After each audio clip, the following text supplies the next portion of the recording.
Algebra 2, exponential growth versus exponential decay. Okay, you have a typical function. The function is a with respect to t is equal to a times the quantity of 1 plus or minus r raised to the t powered. We use this for both exponential growth and decay. Okay? In exponential growth, it looks more like this. A sub 2 is equal to A sub 1 times 1 plus R to the T. And with exponential decay, it looks more like this. A sub 2 equals A sub 1 times 1 minus R raised to the T. Okay, in both cases, R is typically between 0 and 1. Okay? Can R be greater than 1? Sure. But typically it's between those because when we talk about R, we're talking about the rate.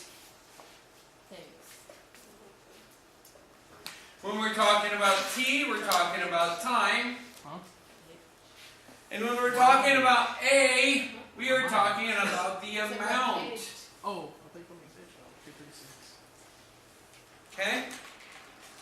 Now, I also want to talk about, this is the basics for exponential growth and decay. But there's actually, for what you guys are also going to be doing is, I want you to know that you're going to have stuff like this also, where you have f of x is equal to 3x minus 1 or something like that, right? Okay? And what we're going to want to do is, whoops. My bad. F of x, that's for the inverse function, sorry. In this case, we're going to have something like, let's just do 5 raised to the x or something like that. Okay? And then again, you might have something like this.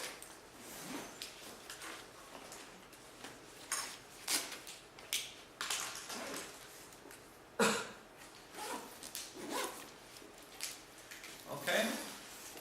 So you're going to be able to tell me whether this is decay or growth. Okay? And basically, when you think about it, and also you're going to have to be able to tell me whether it's neither. You know, in what cases is it neither? Alright? So, let's just think about when you have some variable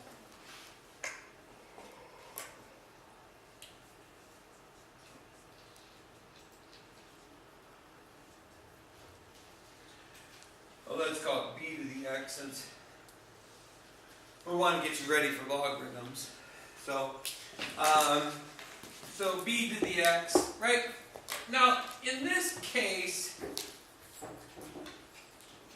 if b is greater than 1, then that's going to be growth.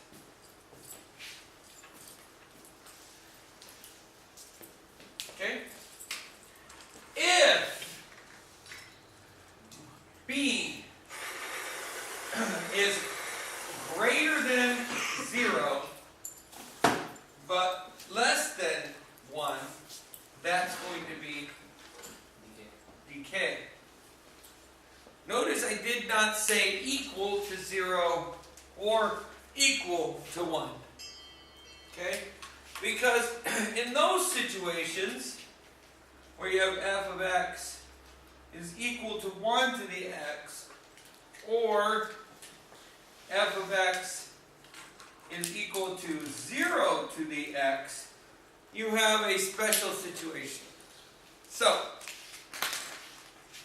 what is this one? Growth or decay? growth. Why? Because it's not a negative. Well, it's not going down or anything, but like. Because it's bigger than 1, right? Yeah. Alright, so this is growth. Then wouldn't a half be decay? Or would it be neither? Half would be, Because it's not bigger It'd than be, 1. be decay. because it's less than 1, right? But it's not less than 0, right? What about 1? Right.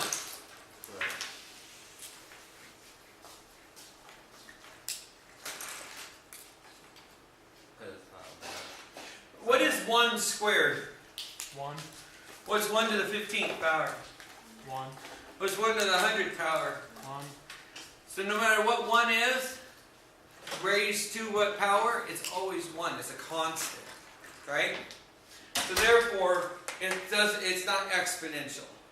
It's a constant. Okay? What about 0 raised to the 2 power? 0, 0 raised to the 15th power? 0, 0 raised to the 100th power? 0. So it's constant. Does that make sense? So no matter what, well, in this case, if you raise it to the negative power, now you're screwed, it blows up. Okay? So, but it's still neither. Okay? This is not decay or growth.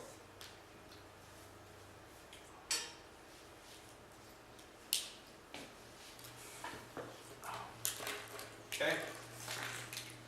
Alright, so remember, when are we going to use these functions and this function? Alright? So when things decay, or they're going down every time, right? Something gets less and less and less and less and less, exponentially less, right?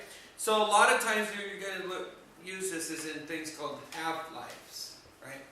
But you'll use them in a lot of places. I mean, when you're losing money exponentially, when you're, let's say, in chemical reactions, a lot of times the chemicals, once they bond, you're losing the amount of chemicals, usually at an exponential decay, right? But in growth, when are you going to use growth?